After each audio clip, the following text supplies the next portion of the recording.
बधाई गाने के लिए पहुंचेंगे। एक अगर पालना में सो रहा है तो दूसरा उधर खेतों पे भूखा पत्तों पे रो रहा है, उसे कोई गोद में लेने वाला नहीं है। एक सर्दियों में गर्म वस्त्र पहने है तो दूसरा उधर खेतों पे सर्दी के मारे ठिठुर रहा है। दोनों बच्चों के नाम रखे गए। बड़ी रानी के जो घर में लड़का पैदा हुआ उसका नाम रखा गया ध्रुव।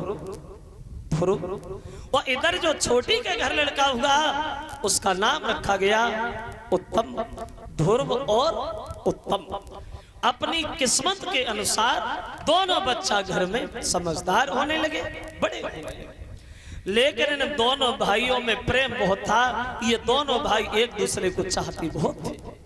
एक दिन उत्तम ध्रुव के घर गया और ध्रुव का हाथ पकड़ के कहने लगा, भैया घर में अकेले बने रहते हो, अच्छा नहीं लगता होगा, चलो हम दोनों साथ साथ खेलेंगे। अब ध्रुव को अपने साथ लेके उत्तम चल दिया।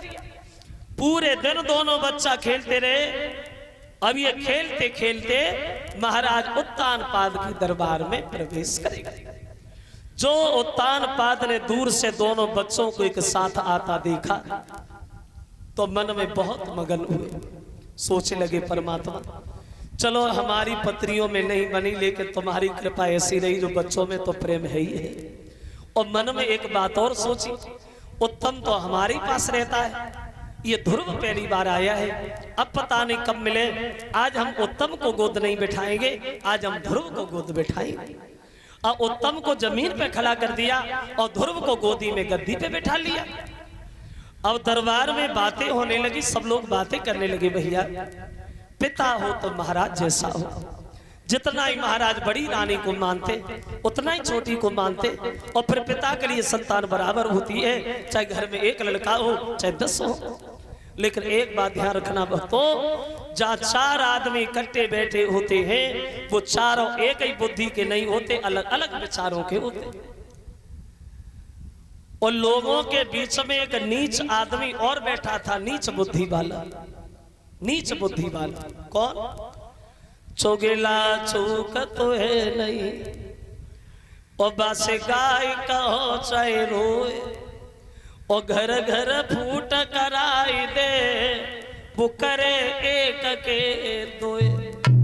जो नीच होते जिन्हें कहते चुगेला, और ऐसे लोग अपनी आदत में कभी सुधार नहीं करते। इन लोगों की आदत नहीं सुधरती।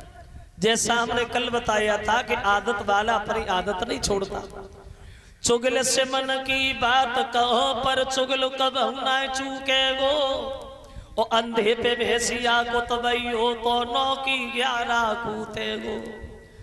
पेड़ के नीचे ऊंट करो तब पत्ता ही पत्ता सूते गो, और कुत्ते कितनों समझाइयो पर टांग उठाए गए। तो जिसकी आदत जैसी है वैसी बनी रहती है, सुधरती नहीं। आदत वाला आदत नहीं छोड़ता। और मूर्ख को उपदेश देना भी अपनी एक मूर्खता होती है। मूर्ख को उपदेश देना अपनी खुद की मूर्खता है। क्यों? पहले एक हिंदी की किताब आया करती थी, उसमें एक पाठ आया करता था बंदर और चिड़िया वाला। पानी बरस रहा था, सर्दी पड़ रही थी, बारिश हो रही है। एक बंदर डाली पे बैठा बैठा भीग रहा है और सर्दी के मारे कांप रहा है। तो एक चिड़िया घोंसला में बैठी है उसी वृक्ष पे। तो उस चिड़िया ने बंदर से एक बहुत अच्छी बात कही। बोली, काहे दादा, मानुष जैसे हाथ पैर तेरे मानुष जैसी काया। चिड़िया बोली, मानुष जैसे हाथ पैर तेरे मानुष जैसी काया, और 8 महीना तूने बैठे खाया, छप्पर तक नहीं छाया। चिड़िया बोली, आदमी जैसे हाथ पैर है तुम्हारे, अरे कहीं छपरा छाए लेते, कहीं मढ़ैया डाल लेते, तो जब बस में काहे को भीगते। तो बंदर को गुस्सा आएगी। बंदर को सोचने लगो, जा ठंड के मैं प्राण करे जा रहे, उपदेश दे रही है, आगे बढ़ो। और बाने चिड़िया को घोंसला पकड़ो और नोच के दूर फेंके दो, ले तू बैठे ले। तो चिड़िया बोली, सीख दे बाय जा सीख सोआए, सीख का बंदर को दे जब वो गरू भी करवाए। तो सीख उसे देनी चाहिए जो माने, मूर्ख को उपदेश देना अपनी खुद की मूर्खता होती है। तो उस चुगला को ये बिल्कुल अच्छा नहीं लगा। अब चुपचाप निकल गया और छोटी रानी से जाके बोला, महारानी तुम्हारा तो घर में कोई सम्मान ही नहीं करता है, तूने कैसे जाना? जाना नहीं है, आंखों से देख के आ रहा हूं अभी, आंखों से। महाराज का प्यार उस बड़ी रानी से जो खेत में रहती है, तुम्हारा लड़का जमीन में दरबार में ऐसे खड़ा है जैसे मानो उसका दुनिया में कोई नहीं। और वो दासी का लड़का महाराज की गोद में बैठा है और मुझसे तो देखा नहीं गया, मैं चुपचाप धीरे से ही निकल आया। जो छोटी रानी ने ये शब्द सुने, कौन रोकने वाला था छोटी रानी को?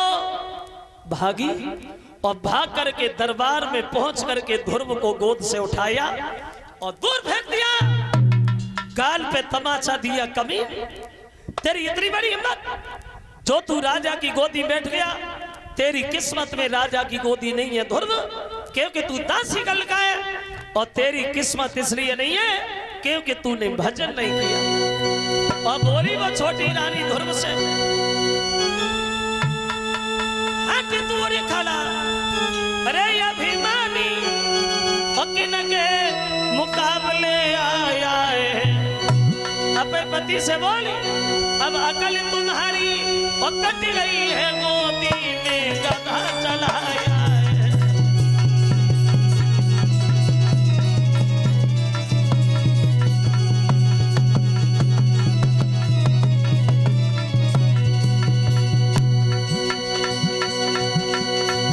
तेरी किस्मत नहीं है ध्रुव जो तुझे ये राजा की गोदी मिले, और किस्मत इसलिए नहीं है क्योंकि तूने भजन नहीं किया। अगर भजन करता तो दासी का नहीं मेरा लड़का बनता तो तुझे गोदी मिलती। हाँ बोली,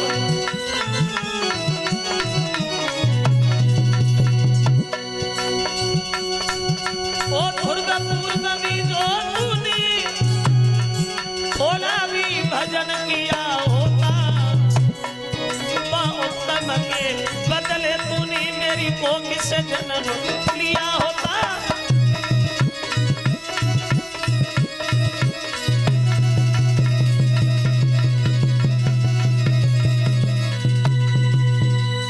किस्मत नहीं है तेरी जो राजा की गोदी मिले, और किस्मत इसलिए नहीं है क्योंकि तूने भजन नहीं किया। अगर भजन करता तो दासी का नहीं मेरा लड़का बनता तो गोदी मिलती। ध्रुव रोने लगे, मौसी भूल हो गई, धोखा से चलाया, अब नहीं आऊंगा। छोटी बोली, इधर दोबारा देख लिया, तेरी दोनों आंखें निकालूंगी जा जा। और बोली, अरे तेरी माँ ठोर बांधी गे,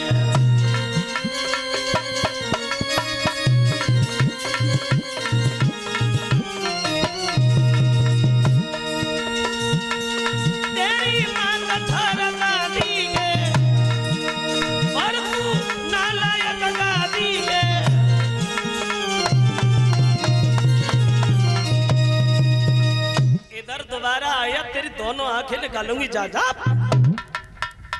ध्रुव रोते हुए चल दिए वहां। देखो, वैसे मेरे दिमाग से उसने ये सच कहा कि तूने भजन नहीं किया इसलिए तू दासी का लड़का बना।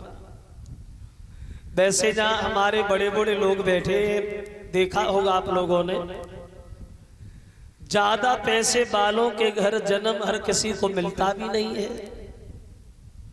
दौलत वालों के घर जन्म हर किसी को नहीं मिलता। तुम खुद ही अंदाज लगा, खुद देखो, जो लोग करोड़पति उद्योगपति हैं, जिन्हें ये नहीं पता कि मेरे घर में पैसा कितना है, उन लोगों के घरों में देखो, अगर किसी के एक है तो किसी के एक भी नहीं है, और किसी के एक है भी वो किसी के काम का नहीं है। कोई अंधा है, कोई बहरा है, कोई पागल है, पजा घुटना ना पजते ना भगवान के दिया से लाइन लगी है। तो मसरे साची कह रहे, बड़े घर में जन्म हर किसी को नहीं मिलता। ध्रुव रोते हुए अपनी माँ के करीब चले हैं भक्तों। तो माँ ने जिस समय अपने बच्चे को रोता हुआ देखा, एकदम से भाग करके गोद उठा लिया। लाला रो रहे हो, क्यों रोए? इधर से जब तुम गए तो हंसते हुए गए और उधर से जब आए तो रोते हुए आए। क्यों रोए ध्रुव? तो ध्रुव कहने लगे मैया उत्तम भैया मुझे बहुत चाहता है। आज जब वो पिताजी के दरबार में मुझे लेके गया, मैंने पिताजी से कुछ नहीं कहा और ध्रुव अपने मन की बात अपनी माँ से बोले मैया रोई रोई कहीं ध्रुव महाराज और मैया मोई मौसी में मारो।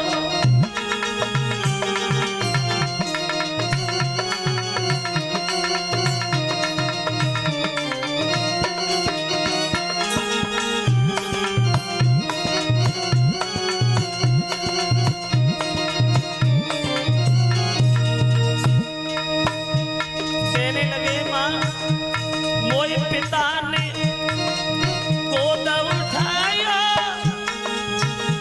मौसी ने धकेला लगाया।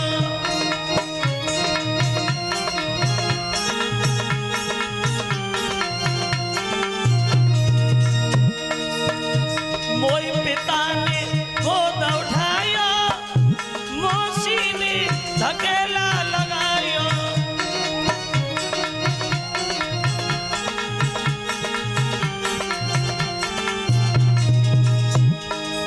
उत्तम बिरन करे गोराज मैया मोई मौसी में मारो।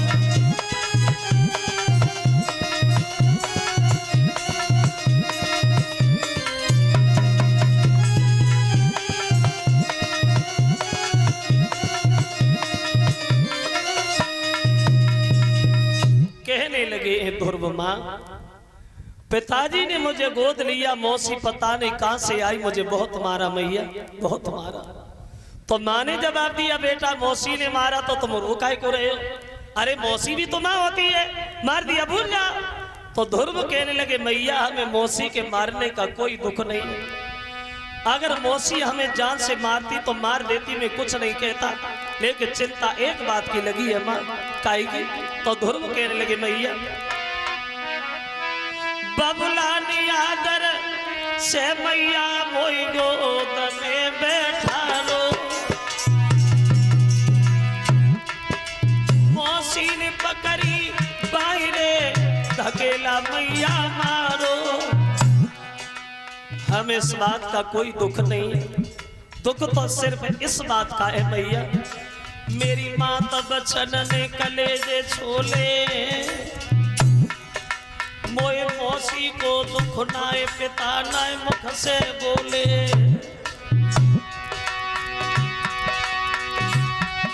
मेरी बात बचन कलेजे छोले। मोए मौसी को दुख नाए पिता नाए मुख से बोले।